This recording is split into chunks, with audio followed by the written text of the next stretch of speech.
Chief justice काजी फायजीसा की ज़ेर सदारत जुडिशल कमीशन का इजलास। लाहौर और सिंध हाई कोर्ट के चीफ जस्टिस के नामों की मंजूरी दे दी। जस्टिस आलिया नीलम लाहौर हाई कोर्ट की पहली खातून चीफ जस्टिस नामजद। जस्टिस आलिया नीलम का सीनियरिटी में तीसरा नंबर है। मौजूदा chief justice Lahore high court justice Shujaat Ali Khan और जस्टिस अली बाकिर नजफी मोस्ट सीनियर जजेस हैं। पार्लिमानी कमेटी से मंजूरी के बाद जस्टिस आलिया नीलम लाहौर हाई कोर्ट की पहली खातून चीफ जस्टिस होंगी। Chief justice Sindh high court के लिए जस्टिस शफी सिद्दीकी के नाम की मंजूरी दी गई। जस्टिस शफी सिद्दीकी बतौर कायम मकाम chief justice Sindh high court जिम्मेदारियां अदा कर रही हैं।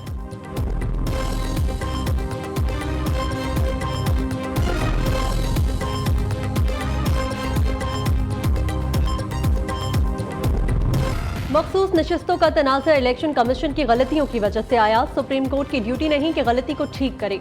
अदालत इंसाफ के तकाज़ों का नहीं, आइन और कानून का इत्तलाक करती है। पाकिस्तान को अब आइन पर चलने दें।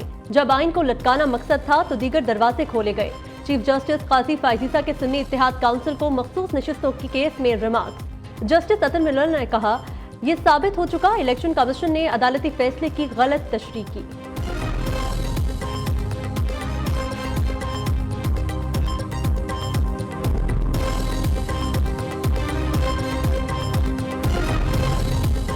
बुशरा बीबी की 190 मिलियन पाउंड रेफरेंस में जमानत मंजूर। एहतसाब अदालत इस्लामाबाद ने दरख्वास्त जमानत मंजूर की। डिप्टी प्रोसिक्यूटर जनरल सरदार मुजफ्फर अब्बासी ने दलाइल दिए। बुशरा बीबी की गिरफ्तारी मतलूब नहीं। चेयरमैन नैब के उनके वारंट ऑफ अरेस्ट जारी नहीं किए। जब वारंट ऑफ अरेस्ट जारी नहीं हुए तो दरख्वास्त जमानत गैर मौसर है। रेफरेंस में मजमूई तौर पर 27 गवाहान पर जराह मुकम्मल की जा चुकी है।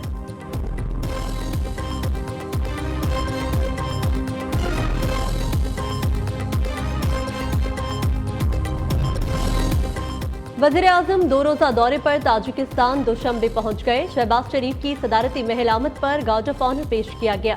वज़ीर आज़म की ताजिकिस्तान के सदर से मुलाकात, बाहमी दिलचस्पी के अमूर पर तबादला ख्याल किया। ताजिक वज़ीर आज़म से मुलाकात में दोनों ममालिक के दरमियान मुआहिदों की याददाश्तों पर दस्तखत होंगे। वज़ीर आज़म शंघाई ताउन तंजीम इजलास से खिताब करेंगे। शहबाज शरीफ की चीनी और रूसी सदूर से मुलाकात का इम्कान।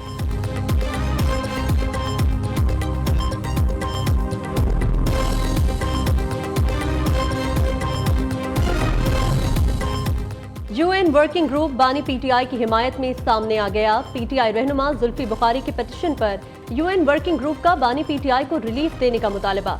वर्किंग ग्रुप ने बानी पीटीआई की हिरासत को बैनुल-अक़वामी कानून की खिलाफ वर्जी करार दे दिया। रिपोर्ट में कहा गया है, पीटीआई सरबरा की गिरफ्तारी का कोई कानूनी जवाब नहीं, बज़ाहिर मकसद उन्हें नाअहल करना था। बानी पीटीआई को अपने दिफा का हक नहीं दिया गया। वकला सफाई से जुरह का हक लेकर सरकारी वकला को दिया गया। मामले का मुनासिब हल बानी पीटीआई की फौरी रिहाई, तलाफी का हक देना और उनकी हिरासत की गैर जानिबदार तहकीकात कराना है।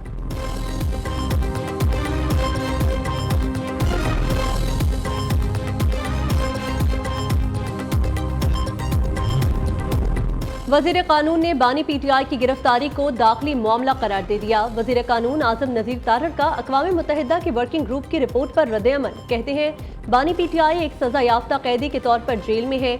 उन्हें मुल्की आइन और कानून आलमी उसूलों के मुताबिक तमाम हुकूक हासिल हैं।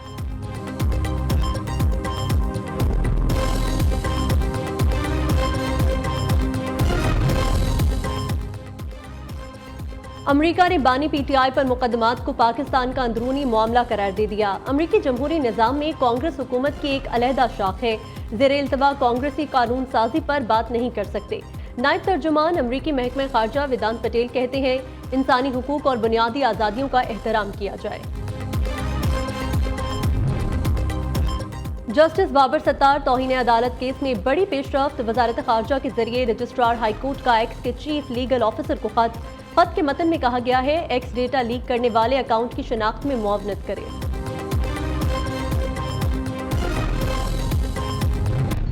एमक्यूएम के दोस्तों ने एक प्रेस कॉन्फ्रेंस की, जिसको एड्रेस किया वो जो बेबस इनके कन्वीनर हैं खालिद मकबूल साहब, और हमेशा की तरह उन्होंने एक मरतबा फिर सूबा सिंध के अंदर नफ़रत की उस सियासत को आगे बढ़ाने की कोशिश की।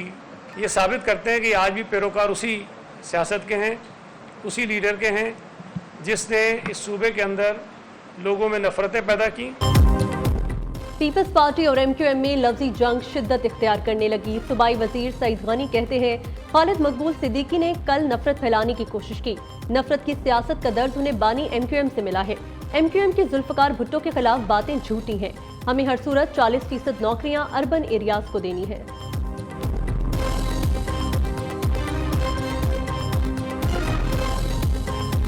पाकिस्तान दुनिया का शायद पहला मुल्क है कि जो आप टैक्स अदा करेंगे उस पर भी टैक्स लगाया गया। क्या क्या किस किस अनोखे तरीके से आपने पाकिस्तान की आवाम को लूटने की कोशिश की है। ये वादा करके आए थे कि हम सबसे पहले नैब को खत्म करेंगे। क्या आपने कोई रास्ता ढूंढा है आगे का कि कैसे हम अखराजात को कम करेंगे और आमदन को बढ़ाएंगे? पाकिस्तान दुनिया का वाहिद मुल्क है जहां टैक्स देने पर भी टैक्स लगता है। हुकूमत ने अनोखे तरीके से आवाम को लूटने की प्लानिंग की है। हुक्मरान तबका कर्जे लेकर अपने अखराजात बढ़ा रहे हैं। शाहिद खाकान अब्बासी की कराची में मीडिया से गुफ्तगू कहा, अब भी वक्त है नैब को खत्म कर दिया जाए। जब तक मुल्क में सियासी तमाशे खत्म नहीं होते मुल्क आगे नहीं चल सकता।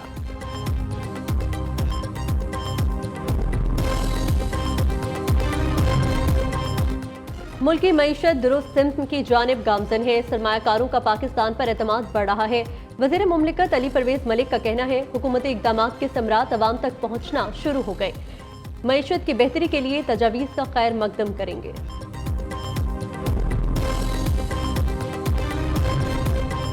हुकूमत ने 2200 अशिया पर इजाफी कस्टम्स ड्यूटी आयद कर दी। नोटिफिकेशन के मुताबिक गाड़ियों के पुर्जों पर 2% इजाफे, ADC आयद, बैटरियों पर भी 2% इजाफी ADC आयद। ज़राई ट्रैक्टर्स में इस्तेमाल होने वाले टायर, ट्यूब और मुख्तलिफ आलात की दरामद पर भी इजाफी 2% ADC आयद कर दी गई। बिजली के घरेलू सारिफीन पर फिक्स चार्जेस की तफसीलात सामने आ गई। 200 यूनिट इस्तेमाल करने वालों से फिक्स चार्जेस नहीं लिए जाएंगे। 301 से 400 यूनिट इस्तेमाल करने वालों से 200 रुपए माहाना लिए जाएंगे।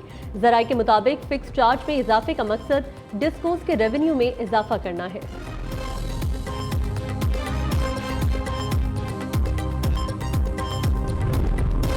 पेट्रोलियम मसनूआत की कीमतों में इजाफे के आफ्टर शॉक्स, ट्रांसपोर्टर्स के 5% किराए बढ़ा दिए। रावलपिंडी का किराया 1800 से बढ़ाकर 2000 रुपए कर दिया गया। मुल्तान का किराया 1700 से बढ़ाकर 1900 रुपए कर दिया गया।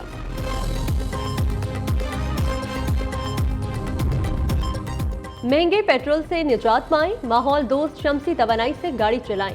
पेशावर की इंजीनियरिंग यूनिवर्सिटी के तलबा ने सोलर पैनल और बैटरी से चलने वाली गाड़ी बना डाली। थंडर जीप एक चार्ज में 60 किलोमीटर तक सफर तय करती है।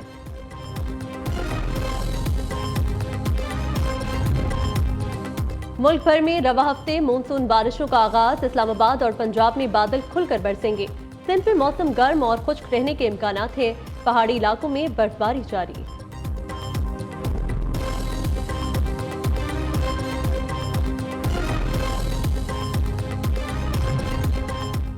दीरबाला में कार गहरी खाई में जा गिरी। हादसे में 2 बच्चियों समेत 3 अफराद जा बहक।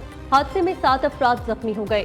2 शदीद जख्मी बच्चों को तशवीशनाक हालत में पेशावर के अस्पताल मुंतकिल कर दिया गया।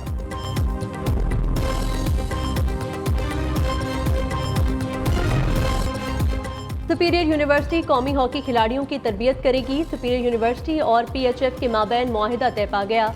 मुआहिदे के तहत खिलाड़ियों को सोशल मीडिया के इस्तेमाल और मीडिया से गुफ्तगू की तरबियत भी दी जाएगी। Secretary general hockey federation Olympian Rana Mujahid Ali Khan और रजिस्ट्रार सुपीरियर यूनिवर्सिटी मुदस्सिर कामरान ने MOU पर दस्तखत किए।